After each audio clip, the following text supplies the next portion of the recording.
안녕하세요. 오늘도 사연살롱을 찾아주셔서 감사합니다. 30대 아이 키우는 새댁이에요. 사실 저는 결혼 전까지 너무 힘들어서 중간에 결혼을 포기했던 적이 있어요. 하지만 사람 인연이라는 것이 참 신기하더라고요.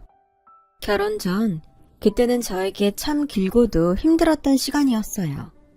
하지만 힘든 만큼 지금은 너무 행복한 날들을 보내고 있어요. 저는 태어날 때부터 부모님이 한 분도 계시지 않았어요.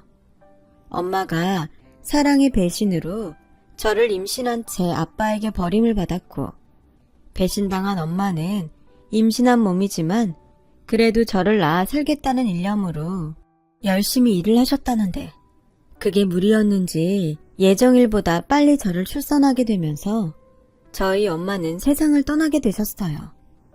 그래서 엄마의 임신 사실도 몰랐던 외할머니가 정말 얼떨결에 저를 맡게 되셨고, 할머니는 저를 보는 것이 세상에서 가장 가혹한 일이라 하시면서 그러면 안 되는데 갓 태어나 아무것도 모르는 저를 예뻐할 수도 밖으로 내칠 수도 없어 괴로워만 하셨다고 했어요.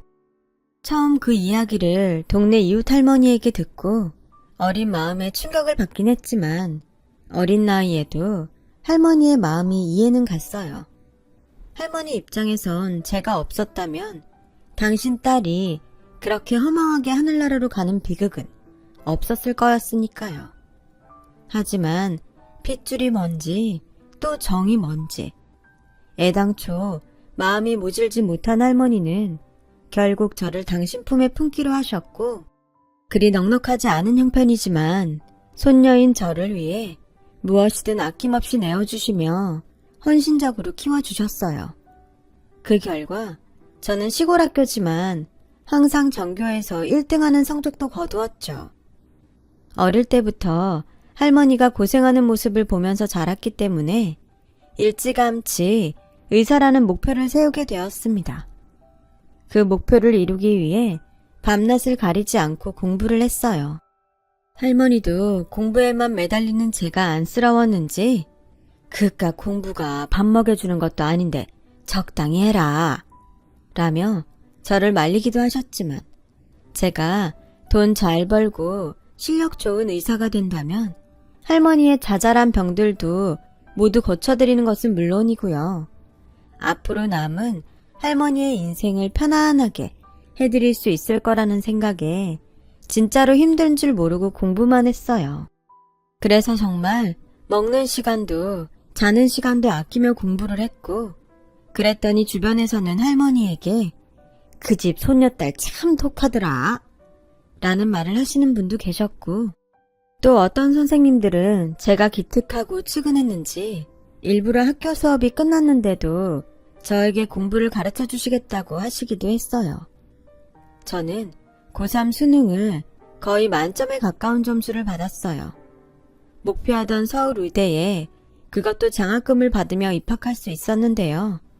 할머니는 물론이고 제 주변의 모든 사람들이 독하게 공부할 때부터 알아봤지, 우리 선이는 될 줄 알았어 라며 기뻐해 주셨죠. 저는 드디어 제 꿈에 한 발짝 다가간 것 같아 뿌듯했는데 딱 한 가지 마음에 걸리는 일이 있었어요. 할머니, 그냥 나랑 서울에서 살면 안 돼?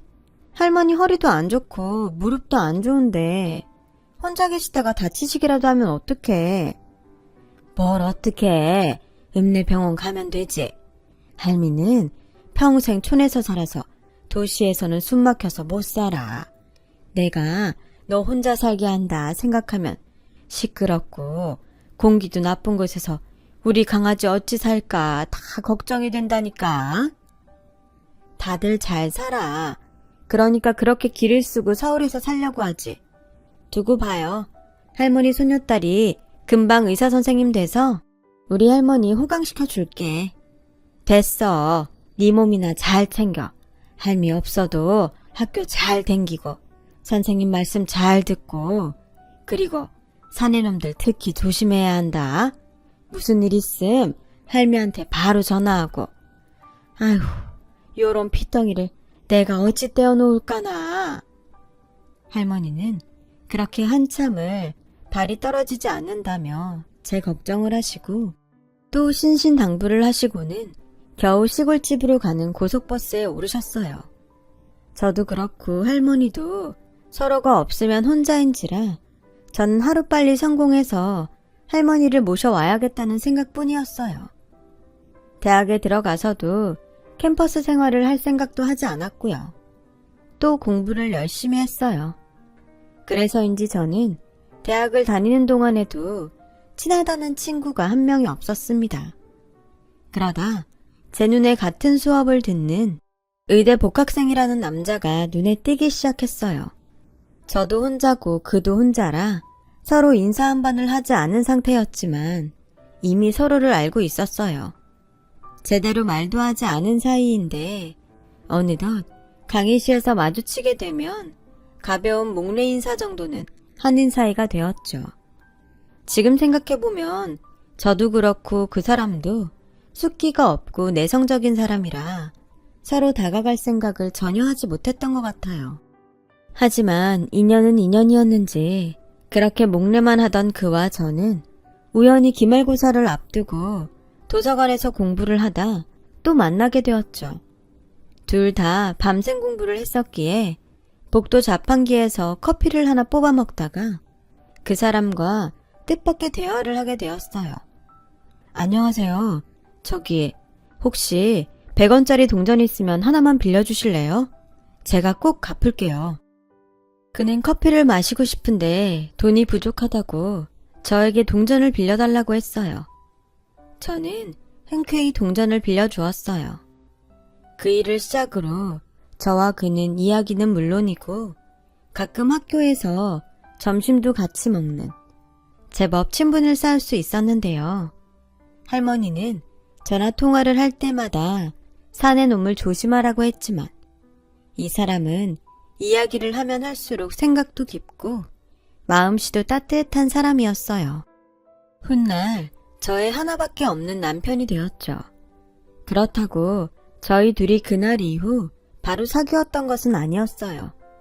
저희의 인연은 그 후 5년 뒤에야 이어지게 되었거든요. 그전에는 각자 병원 실습과 국시 준비로 정신없이 의사라는 목표를 위해 달리다 보니 제대로 고백도 해보지 못한 채 어느새 졸업을 하게 되었더라고요. 그리고 드디어 제가 의사 면허를 따고 정식으로 병원 근무를 하게 되었던 해, 같은 병원 선배의 권유로 처음 의료 봉사를 나갔다가 그곳에서 남편을 다시 만나게 되었는데 얼마나 반갑던지 서로 숫기가 없어서 말 한마디 못했던 사람들이 많나 싶을 정도로 그날 너 나 할 것 없이 말문이 터져 그것을 시작으로 자연스럽게 연인 사이가 되었어요. 바쁜 의사생활 속의 연애는 고단함 속의 꿀같은 시간이었어요. 할머니에게는 비밀로 하고 남편을 만나야 했지만 자상한 남편은 집을 떠나 혼자 생활하는 저를 살뜰히 챙겨주었기에 저는 점점 남편에게 푹 빠지게 되더라고요. 그렇게 3년 정도 남편과 연애를 했어요. 그리고 남편은 저에게 더는 말하지 않을 수 없다며 프로포즈를 했어요. 저는 기뻤지만 그 순간 뭐라고 대답을 해야 할지 망설여지더라고요. 시골에 계신 할머니 때문이었죠. 남편이 프로포즈를 하던 그 순간 만약 결혼을 하게 된다면 시골에 계신 할머니는 계속 시골집에서 혼자 계셔야 하는 게 아닐까 하는 생각이 저를 덮쳐왔거든요. 그러자 저의 반응에 남편은 뭔가 불안한 얼굴이 되었죠. 끝내 대답을 기다리지 못하고 먼저 입을 열었는데요. 왜? 무슨 문제라도 있어? 그게 있잖아. 저는 남편에게 할머니에 대한 저희 마음을 얘기했어요. 평소 연애하면서 이미 제가 어떻게 자랐고 공부했는지 남편 모두에게 말한 터라 남편은 저의 고민을 마치 자기 고민처럼 들어줬고 저의 말이 모두 끝나자 남편은 어떤 망설임도 없이 웃으며 이렇게 말해줬어요. 바보야. 내가 그 생각도 하지 않고 프로포즈를 했을까봐 난 할머님만 좋다고 하시면 우리가 모시고 사는 것도 좋다고 생각해. 정말? 정말 그래도 돼? 그럼 우리 자기한테 얼마나 고마우신 분인데 나도 할머님이 남은 생 편안하게 우리랑 같이 사셨으면 좋겠어. 우리 주말에 할머니한테 인사드리러 가자. 설마 아직도 나 만나는 거 얘기 안 한 거 아니지? 솔직히 그때까지도 얘기를 못한 건 맞아요. 기회를 봐서 이야기를 해야지 하는 생각은 계속 가지고 있었지만 엄마가 아빠에게 배신당하고 허망하게 세상을 떠난 트라우마가 생각보다 강하셔서 할머니는 제가 좋은 짝을 만나 행복한 결혼을 했으면 좋겠다고 생각하시면서도 어떤 사람을 믿어야 할지 모르시겠다며 어느 한쪽도 적극적이지 못하셨어요. 하지만 남편은 누가 봐도 좋은 사람이었거든요. 할머니도 직접 이 사람을 본다면 단번에 안심하실 수 있을 거라는 자신만만한 생각에 남편의 프로포즈를 받은 저녁 할머니에게 전화를 걸어 이실직고 했어요. 뭐? 할미 몰래 그렇게 오랫동안 연애를 했다고? 근데 그것도 모자라서 결혼 허락을 받으러 온다는 거야? 할머니가 계속 사내놈 조심하라고 하셔서 말을 못했는데 내가 지금 만나고 있는 사람 진짜 좋은 사람이야. 그러니까 할머니가 직접 보고 결혼 허락해줘. 나 할머니가 허락해줘야 결혼할 수 있잖아. 아이고, 이미 할미 몰래 할 건 다 했으면서 이 할미 허락은 또 필요해? 당연하지. 난 할머니 새끼잖아. 그리고 난 할머니가 하지 말라고 하면 절대 안 하지. 그래서 이래 오랫동안 할미를 속였냐? 그래도 진작 말했으면 할미가 한번 올라가서 봤을 텐데. 아무튼 우리 강아지가 그렇게 좋아 죽는다면 한번 데려와봐. 근데 이 할미 그렇게 호락호락하지 않다. 할머니는 저의 이실직고에 처음엔 많이 당황하셨지만 제 마음이 불편하지 않게 농담을 하시며 남편을 데리고 오라고 하셨고 저는 그 주 주말에 남편을 할머니에게 소개했죠. 할머니는 당신이 호락호락하지 않다고 하셨으면서 그 말이 민망하게 버선발로 나와 남편의 손을 잡으며 잘 왔네. 멀리 와서 힘들었지? 하고 먼저 말을 거셨어요. 그 덕에 잔뜩 긴장하고 걱정하던 남편의 얼굴에는 환한 미소가 걸렸고 저희는 그렇게 할머니에게 결혼 허락을 받았는데요. 걱정과 문제는 그 다음이었어요. 할머니의 허락이 떨어지고 저는 금방 다시 남편의 집에 인사를 가기로 한 날이었는데 그때까지 자기 부모님이 평범한 회사원이라고 소개했던 남편이 어쩐지 안절부절 못하는 것이 느껴졌어요. 왜? 어디 불편해? 아니, 근데 우리 부모님 만나러 가기 전에 내가 할 말이 있어. 사실은 우리 부모님이 평범한 회사원이 아니라 대학 교수셔. 두 분 다. 뭐? 근데 왜 거짓말을 했어? 처음엔 자기가 부담 느낄 것 같아서 그랬어. 다른 친척들 형 보니까 집안이 좀 차이가 나면 부담스럽다고 헤어지는 경우가 많더라고. 난 자기랑 헤어지고 싶지 않았으니까. 다음에 미루다가 지금 말하게 됐네. 저는 놀라지 않았다면 거짓말이었지만 남편을 이해할 수 있었어요. 뭐 그만큼 저도 남편을 좋아했으니까 그랬죠.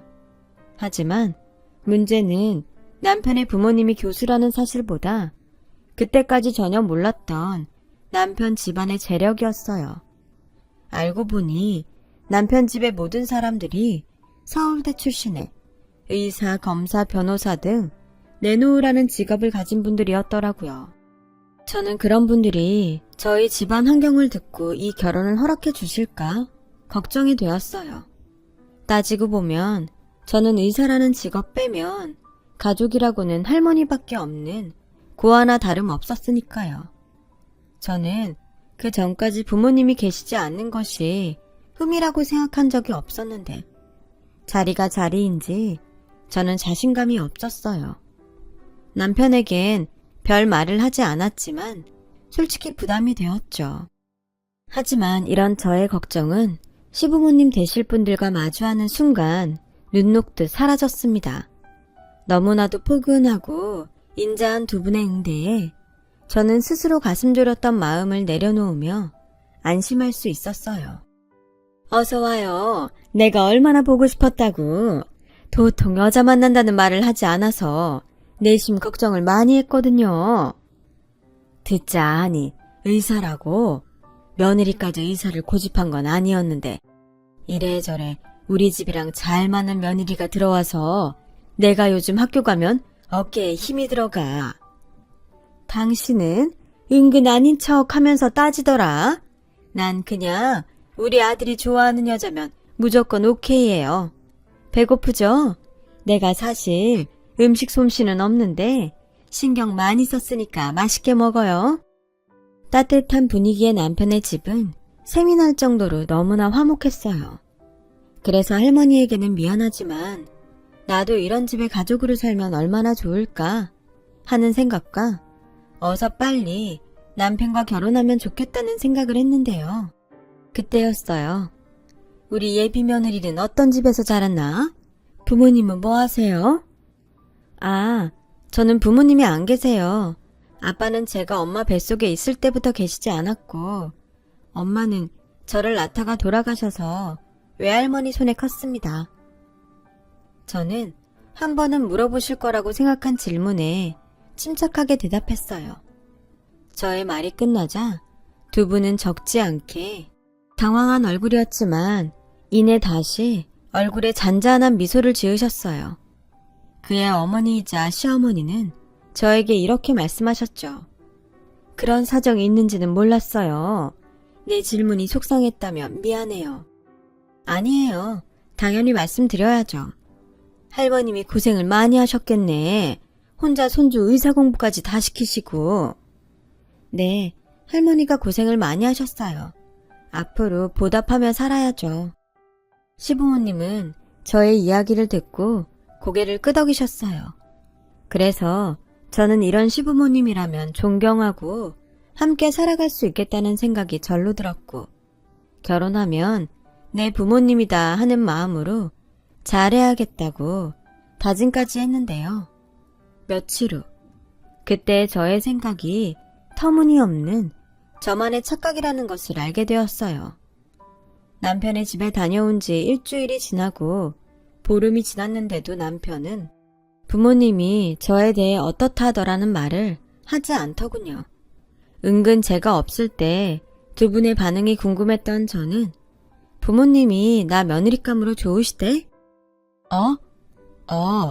그럼 그때 봤잖아. 두 분 다 좋아하신 거. 감이라고 하잖아요. 시부모님께 인사를 드리고 온 날은 상당히 예감이 좋았는데 남편의 반응을 보니 어쩐지 좀 이상하다는 생각이 들었어요.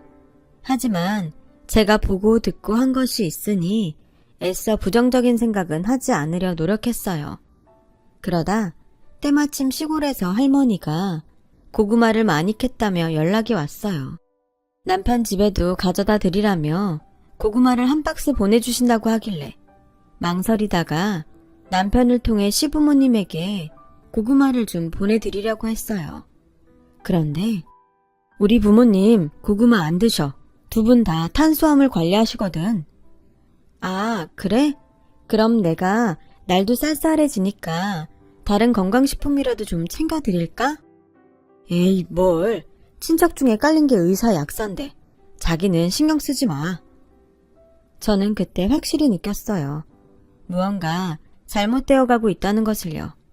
하지만 심증만 있을 뿐 남편이 아무 말도 하지 않는데 제가 먼저 뭐라고 말을 할 수가 없더라고요. 그러던 어느 날이었어요. 그날은 원래 남편과 함께 영화도 보고 밥을 먹자고 약속한 날이었는데 남편은 몸이 너무 좋지 않아서 약속을 좀 미뤄야겠다고 연락을 해왔어요. 그때까지는 사실 별 생각을 하지 않았어요. 전화기 넘어 남편의 목소리도 별로 좋지 않았고요. 그래서 많이 아파? 진료는 받았고 명색의 의사가 자기 몸 관리도 못해서 어떡해. 그러게. 독감 검사도 했고 괜히 자기한테 옮기면 안 되니까 우리 약속 다음으로 미루자. 나 자기 많이 보고 싶었는데 아쉽다. 에이, 그러지 말고 내가 지금 갈까? 마스크 잘 쓰고 있으면 되지. 아니야. 내가 신경 쓰여서 안 돼. 나 금방 나을 테니까 좀만 참아. 집에 부모님도 계시고 내 걱정은 안 해도 돼. 그렇게 저는 취소된 약속에 아쉬워하며 집으로 갈지 혼자 뭐라도 할지 고민하고 있었는데 선생님, 오늘 데이트 있다고 하셨죠? 아, 취소됐어요. 남친이 아프다네요. 독감일지도 모르는 것 같아서. 아, 정말요? 그럼 저랑 같이 호텔 뷔페 가실래요? 제가 이번에 이벤트에 당첨돼서 식사권 받았는데 날짜가 딱 오늘까지라서요. 선생님 데이트 가신다면 그냥 드리려고 했는데 저랑 같이 가세요. 그런 데를 나랑 가도 돼요? 내가 미안한데. 선생님이랑 가면 더 좋죠. 오늘은 여자끼리 오붓하게 맛있는 거 먹고 수다도 떨고 같이 놀아요. 여동생처럼 살가운 친구였어요. 정말 동생처럼 생각했고요.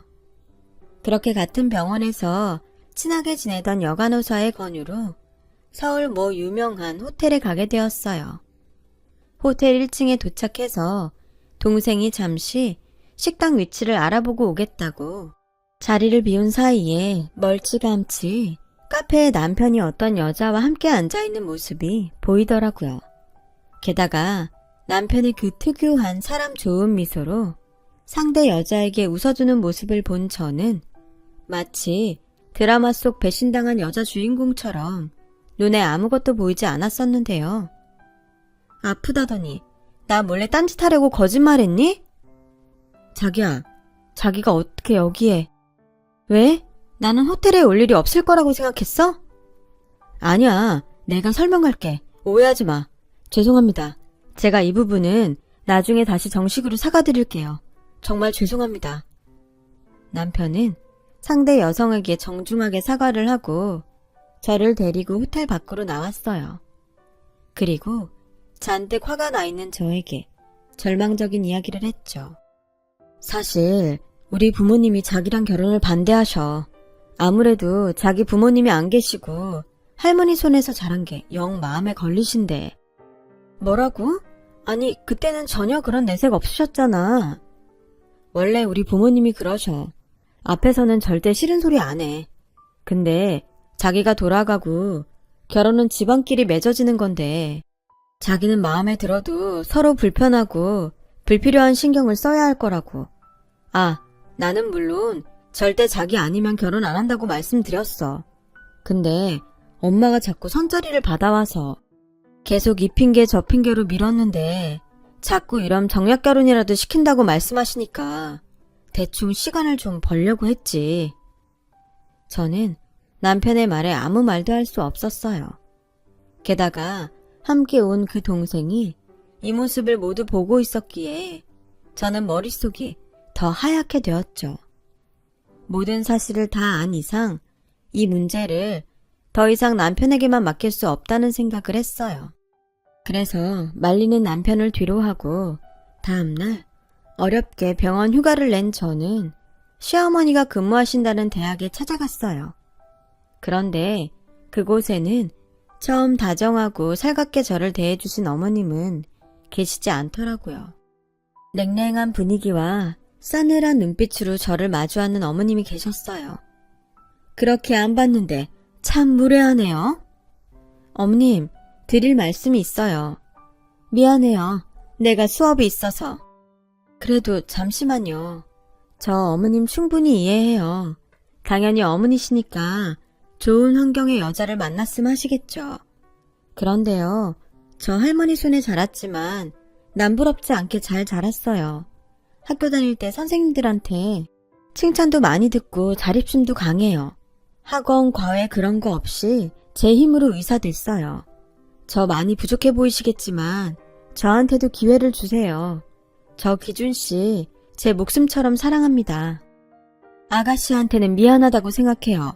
그런데 나는 학자이기도 하고 아들 엄마이기도 해서 솔직히 자라온 환경을 아주 무시할 수가 없어요. 상처 주고 싶지는 않지만 아가씨가 물러나주면 좋겠어요. 이런 말 하면 나를 욕할 수도 있는데 난 자립심이 강한 며느리보다 온실 속 화초처럼 사랑받고 배려받으며 자란 아가씨랑 결혼시키고 싶어요. 수업 시간이 다 됐네요. 조심히 가요. 시어머니는 그렇게 저를 뒤로하고 수업을 하신다며 연구실 밖으로 나가셨어요. 말씀은 정중하셨지만 저는 처음으로 느껴보는 비참한 기분에 그 자리에서 굳어버릴 수밖에 없었죠. 어차피 어떤 말을 해도 부모 없고 할머니 손에 자랐다는 저의 환경을 바꿀 수는 없는 노릇이고 이 사실을 할머니가 아신다면 속상할 일이라는 것을 누구보다 잘 알던 저였기에 마음은 아프지만 이 결혼은 여기까지라고 생각했어요. 그래서 저는 곧바로 남편에게 전화해서 헤어지자고 했어요. 어머님이 말씀하신 그 이유를 콕 집으면서요. 그러자 남편은 울면서 저에게 상처 줘서 미안하다고. 하지만 자기는 저와 절대 헤어질 수 없다며 저를 붙잡았죠. 이러지 마. 오늘 당신 어머님 뵈니까 딱 알겠더라. 이 결혼은 하면 안 되는 결혼이야. 우린 절대 행복할 수 없어. 아니야. 내가 네 옆에 있는데 행복할 수 없다니. 그럼 우리 여태 행복하지 않았어? 시간을 줘. 우리 집이니까 내가 해결할게. 제발 이러지 마. 나는 진짜 너 없으면 살 수 없어. 저는 마음이 아팠어요. 사실 따지고 보면 남편은 아무 잘못이 없잖아요. 그저 집에서 반대하는 저를 만났을 뿐인데 이렇게 제 앞에서 울고 사정하는 모습을 보니 제 마음도 좋지 않았어요. 헤어지자고 말을 했지만 그래도 제가 마음속 깊이 사랑하는 사람은 이 남자였으니까요. 그래서 저는 남편의 말에 한 번 더 따라보기로 했어요. 남편은 아직 부모님이 저에 대해 잘 몰라서 섣부르게 판단한 거고 저를 계속 보고 저에 대해서 알게 되면 분명 저를 며느리로 허락해 주실 거라고 저를 안심시켰지만 글쎄요. 어머님의 말씀과 표정이 너무 냉정했던 탓인지 저는 남편과 다르게 자신이 없었어요. 어떻게 그 총각 부모님은 만나봤냐? 도통 왜 말이 없어? 혹시 그쪽 집에서 뭐라 하더냐? 라며 할머니가 걱정하고 계셨고 그런 할머니한테 그쪽 부모님이 자라온 환경 때문에 반대한다는 말을 차마 할 수가 없어서 저는 대충 뭐라고 하긴 할머니 손녀가 의사라서 좋으시대. 그리고 할머니가 나 키우느라 고생이 많으셨대. 라고 말했고 할머니는 좋아하시며 또 안심을 하시고 전화를 끊으셨어요. 제 마음은 한없이 무겁기만 했죠. 그렇게 며칠이 지났어요. 남편은 제 앞에서 아닌 척 했지만 자기도 지쳐가고 있었고 이젠 서로 그만할 때가 되었다고 생각할 즈음 정말 뜻밖의 일이 벌어지고 말았는데요. 제가 임신을 한 거였어요. 분명 기뻐야 하는데 저는 한없이 슬프기만 했어요. 저희 엄마가 저를 갖고 어떻게 사셨는지 또 할머니가 저를 키우느라 어떤 고생을 했는지 누구보다 제가 더 잘 알았으니까요. 하지만 남편은 저의 임신 사실에 이제 됐다며 자기 부모님도 이젠 더는 반대하실 수 없을 거라며 기뻐했고 일주일도 되지 않아서 시어머니는 잔뜩 화가 난 모습으로 제가 근무하는 병원으로 들이닥치셨어요. 내가 정말 좋게 끝내고 싶었는데 너 아주 안 되겠구나. 임신을 했다고? 그래서 뭐 이대로 애 앞세워서 우리 아들이랑 결혼할 생각이야? 지금이 무슨 80년대야? 의사면 뭐해? 지 몸 관리도 못하는데 너 그러는 거 니네 할머니도 아시니? 아주 손녀를 잘 키우셨다. 저는 수치심과 창피함에 더는 가만히 있을 수가 없었어요. 게다가 할머니까지 운운하는 시어머니에게 화가 나서 결혼하기 위해 작정하고 임신한 게 아니라고 이 아이 저 혼자 잘 키울 수 있으니 당장 나가시라고 소리를 질렀고 이 난동 때문에 저는 병원 원장님의 호출을 받게 되면서 잠시 병원을 쉬는 게 좋겠다는 말까지 듣게 되었어요. 이런 취급을 받을까봐 임신을 하고 마음이 좋지 않았던 건데 저의 실수로 할머니에 대해서 그런 말까지 들으니 저는 악에 받쳐 더 이상 이 결혼을 계속 진행할 수 없겠다는 생각이 들었어요. 남편은 아이까지 생겼는데 자기는 절대 그럴 수 없다며 이번에도 완강하게 나오더라고요. 그날 밤 뜻밖의 시아버지를 모시고 저를 찾아왔어요. 아가, 미안하다. 집사람이 너한테 함부로 한 거 내가 대신 사과하마. 임신까지 한 너한테 그러면 안 되는 건데. 사실 나도 집사람이랑 별반 다른 마음이 아니어서 니네 결혼 반대했었다. 하지만 이젠 아니야. 꼭 네가 임신을 해서 그런 것도 아니다. 내 아들이 이 정도로 너를 원하는데 오죽하면 그럴까 싶어서 아비로서 내가 한 발 물러날까 한다. 아가, 늦었을지도 모르겠지만 마음 풀고 우리 집 며느리가 되어주면 안 되겠니? 저는 하루아침에 극과 극인 시부모님의 반응에 롤러코스터를 타는 것처럼 혼란스러웠어요. 지금은 어떤 생각도 하고 싶지 않다며 남편과 시아버지를 돌려보냈고 다음날 아침 저는 금방이라도 쓰러질 것 같은 생각에 할머니가 계신 시골집으로 갔어요. 어머나, 우리 강아지 연락도 없이 어쩐 일이야? 할머니, 저는 할머니를 보자 또다시 눈물이 터졌고 그대로 땅바닥에 주저앉아서 그간 있었던 일을 모두 이야기했습니다. 할머니는 한참을 듣기만 하시더니 저의 손을 꼭 잡아주시며 이렇게 말씀하셨어요. 여기 땅바닥은 너무 춥다. 들어가자. 할미가 맛있는 거 만들어줄게. 사람은 뱃속이 든든해야 머리도 잘 돌고 마음도 건강해. 어여 일어나. 그렇게 할머니 손을 잡고 집 안으로 들어갔어요. 그리고 따뜻한 아랫목에 할머니의 냄새를 맡으며 잠시 잠이 들었는데 잠깐 눈을 뜨니 할머니는 연신 저의 얼굴을 쓰다듬으시며 내 강아지 딱해서 어쩌나 하시며 눈물을 삼키시더라고요. 이럴까봐 죄송해서 못 왔었는데 저는 눈물을 들키지 않으려 등을 돌렸고 할머니는 제가 깼다는 것을 눈치채셨는지 덤덤하게 이렇게 말씀하셨어요. 우리 손녀 할미는 고스톱을 칠 때도 못 먹어도 코 하는 사람이야.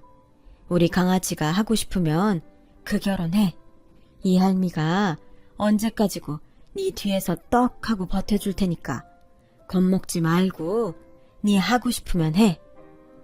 할머니는 저를 그렇게 다독여주셨어요. 저는 며칠 후 시아버님의 제안으로 상견례 이야기를 듣게 되었는데요. 이미 상처뿐인 마음이라 처음엔 그러고 싶지 않다고 거절을 하자 옆에서 할머니가 시부모님을 한번 보고 싶다고 하셨어요. 결혼을 깨도 그때 깨면 된다는 생각에 저는 할머니를 모시고 상견례장으로 가게 되었죠. 너는 아무런 걱정하지 마. 네 옆에 네 할미가 있으니까 그 옆편에 낯짝이나 한번 보자. 그렇게 말하고 할머니는 저의 손을 더욱 꼭 잡으셨어요. 이미 남편과 시부모님은 상견례 장소에 도착해 있었고 저희는 가볍게 목례를 하며 자리에 앉았는데 그때였어요. 지금 생각해도 정말 놀라운 일이 제 눈앞에서 벌어진 거죠. 이모? 이모 맞죠? 저 수키예요. 수키? 아, 네가 수키니? 어머나 세상에. 내가 너를 그렇게 보내고 생사를 몰라서 마음이 그랬는데 너 잘 살았어? 네, 저 그때 고아원에서 입양 가서 잘 크고 잘 살았어요. 아이고, 감사한 거 참말로 감사하다. 근데 그럼 네가 여기 왜 있어? 할머니는 잠시 당신이 상견례 장소에 와 있다는 것을 잊으신 듯 시어머니와 반갑게 얘기를 하셨어요. 그리고 저를 반대하고 또 저를 아프게 한 시어머니를 보면 당신이 꼭 한 소리를 하시겠다고 벼르고 오셨는데 그 당사자가 과거 자신과 인연이 있는 사이라는 사실에 끝내 믿기 어렵다는 표정을 지으셨어요. 그리고 그때까지도 아무것도 알 수 없었던 저를 포함한 남편과 시아버지는 곧 할머니와 시어머니의 기막힌 인연에 대해 들을 수 있었어요. 알고 보니 시어머니는 아주 오래전에 저희 엄마의 절친한 친구였답니다. 밤에 집안에 불이 났는데 그 불은 순식간에 마을에서 가장 큰 불로 번져 당시 초등학생이었던 시어머니만 빼고 다른 가족들이 그만 모두 세상을 떠나는 비통한 일이 있었대요. 그래서 그 불 때문에 한순간에 부모 형제를 모두 잃은 시어머니는 오갈 곳이 없었죠. 저희 할머니는 당신 딸의 친구이기도 하니 당신이 키우겠다며 시어머니를 데리고 집으로 가셔서 정말 당신이 딸처럼 3년 정도 저희 엄마와 함께 키우셨다고 하는데 형편이 넉넉지 않았던 외갓집에 피해를 끼치는 것이 싫었던 시어머니는 12살이 되던 해 당신 스스로 고아원에 가겠다고 하셨다는 거 있죠. 내가 그때 너를 보내고 몇 날 며칠을 울었다. 내가 굶었으면 굶었지. 그 어린 걸 지발로 거길 가게 했으니. 아니에요. 누가 생판남을 그렇게 자식처럼 키워주실 수 있겠어요. 저 그때 정말 감사한 마음으로 고아원에 갔어요. 근데 얘가 지의 딸인지도 모르고 제가 그랬으니 선이야 미안하다. 난 네가 나랑 같은 처지라 솔직히 나를 보는 것 같아서 너를 받아줄 수 없었어. 부모가 없다는 게 뭔지 내가 너무 잘 아니까. 그래서 이기적인 거 알지만 내 아들은 부모 다 있는 그런 아가씨랑 결혼했으면 좋겠다고 생각했어. 미안하다. 아니에요. 그런 마음이신지 몰랐어요. 내가 평생 두고두고 너한테 사죄하면서 살게. 지혜는 나한테 손을 내밀어줬는데 난 너를 밀어내기만 했으니 내가 나빴어. 이모한테도 죄송해요.